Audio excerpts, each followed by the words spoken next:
A stunning report details the transportation as of many 6,000 children from occupied parts of Ukraine to a network of camps across Russia and occupied Crimea, according to the report by the Yale Humanitarian Research Lab.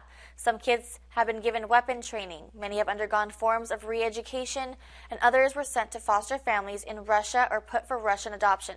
Melissa Bell has more on the official epicenter of this program. She claims to be the savior of Ukrainian children.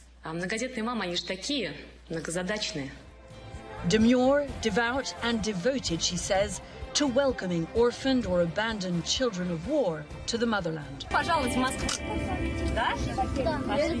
But this is no humanitarian adoption program. Russia's Children's Rights Commissioner is in fact in charge of something far more sinister.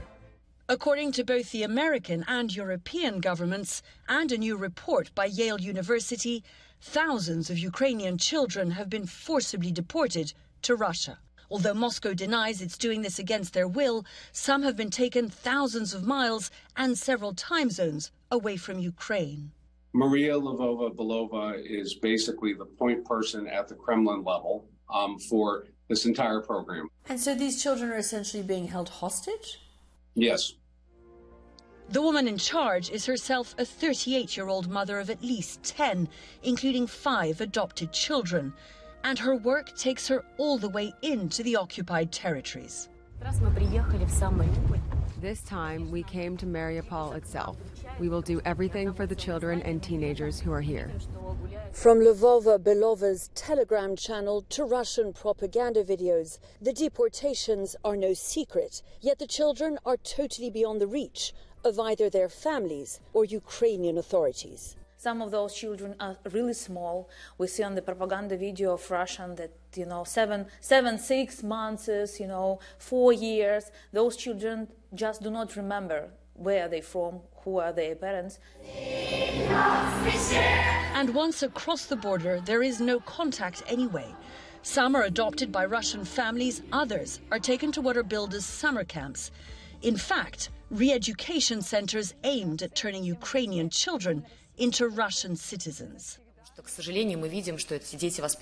Unfortunately, we see that these children were brought up in a completely different culture, and they did not watch the same films our children watched. They did not study history as our children did. But Ukrainian lawyers fighting for the return of the children fear that those already adopted may be lost for good. During this process of adoption, parents can change all personal data.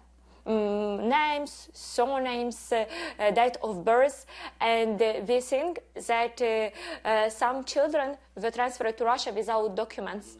Among those already adopted is a young boy from Mariupol by Maria Lvova-Belova herself. At first, she says he sang the Ukrainian national anthem.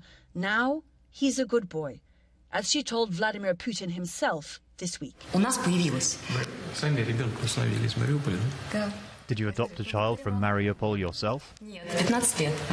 Yes, thanks to you. 15 years old. Now I know what it means to be a mother of a child from Donbass. It's difficult, but we definitely love each other.